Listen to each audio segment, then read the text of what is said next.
Hello dear student. आज के lecture में हम देखने जा रहे हैं operation of UJT age relaxation oscillator या फिर यूजेटी का ऑपरेशन कैसे काम करता है ये यूनी जंक्शन ट्रांजिस्टर। तो इसके लिए मैंने आप यहाँ देख सकते हैं कि एक यूनी जंक्शन ट्रांजिस्टर और इसके साथ एक रेजिस्टेंस यहाँ पे और कैपेसिटर कनेक्ट किया है। ये R2 और R3 दो रेजिस्टेंस यहाँ कनेक्ट किए हैं। तो ये सिंपल सर्किट है UJT as a relaxation oscillator काम करने के लिए। और इस तरह से हम देख सकते हैं कि कैसे काम करेगा। तो यहाँ पे क्या होगा कि R1 के थ्रू, ये रेजिस्टेंस R1 है, VBB बैटरी लगाई हुई है, इसके थ्रू ये कैपेसिटर चार्ज होना स्टार्ट करेगा तब तक जब तक ये अपनी पीक वैल्यू पे नहीं पहुंच जाता। तो यहाँ पे देख सकते हैं कि ये कैपेसिटर चार्ज होना स्टार्ट होगा पीक वैल्यू तक। तो यहाँ जो वोल्टेज की वैल्यू होगी वो एमीटर टर्मिनल पे वोल्टेज की वैल्यू आएगी, वो इस तरह से आएगी कि कैपेसिटर चार्ज होना स्टार्ट होगा।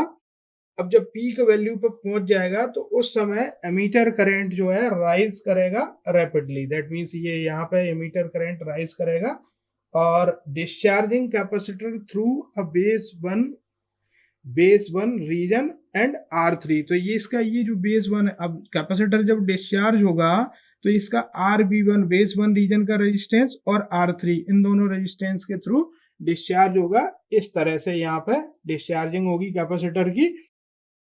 तो सडन राइज, ये जो R3 के अक्रॉस जो है सडन राइज होगा करंट का, वो प्रोड्यूस करेगा वोल्टेज पल्स जब करंट फॉल्स टू IV। यहाँ पे ये जो करंट है ना फॉल्स करेगा IV तक, मींस ये पीक करंट है, ये वैली करंट है। ये हम करेक्टरिस्टिक्स में देख सकते हैं, VI करेक्टरिस्टिक में देखेंगे इसकी कि कैसे पीक करंट और वैली करंट आता है। यहाँ पे नेगेटिव रेजिस्टेंस रीजन आता है। तो sudden rise of current through R3 produces the voltage pulse when the current falls to IV। जब ये वैली करंट तक फॉल्स करेगा उस समय यूजेटी स्विच ऑफ हो जाएगा एंड ये फिर से साइकिल रिपीट होगी। तो ये इस तरह से स्विच ऑफ, फिर से चार्जिंग स्टार्ट हो जाएगी, फिर डिस्चार्जिंग स्टार्ट हो जाएगी और ये साइकिल रिपीट होना स्टार्ट हो जाएगी।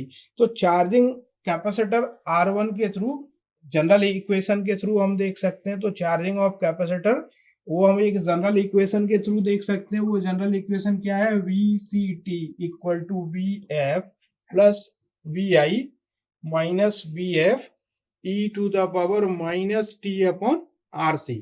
तो ये एक इक्वेशन देखा हमने, VCT equal to that means capacitor के across voltage VF forward voltage plus VI minus VF into e to the power minus T upon RC। अभी VF क्या है? दैट इज VBB वोल्टेज जो हम यहाँ पे हमने लगा रखा है, VBB बैटरी उसका वोल्टेज होगा और VI होगा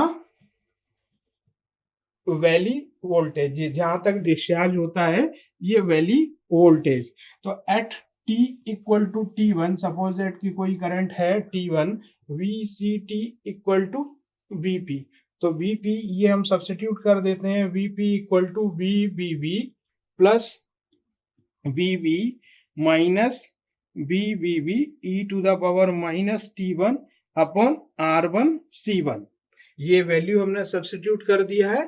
तो सॉल्विंग इसको TI के लिए सॉल्व करेंगे टाइम के लिए, दैट मीन्स वन टाइम के लिए। तो R1 C1 that will provide R1 C1 RC log E base VBB minus VB upon VBB minus BP।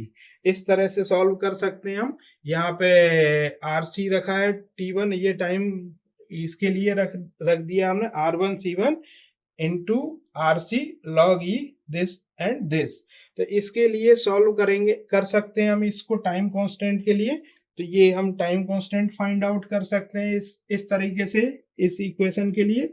तो ये ऑपरेशन काम करेगा जब रिलैक्सेशन ऑसिलेटर की तरह वर्क करेगा, इस तरह से ये ऑपरेट करेगा।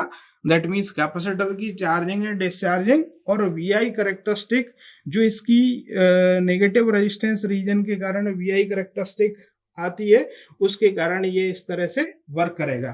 तो ये ऑपरेशन देखा हमने यहाँ पे यूनी जंक्शन ट्रांजिस्टर का as a relaxation oscillator. Thank you.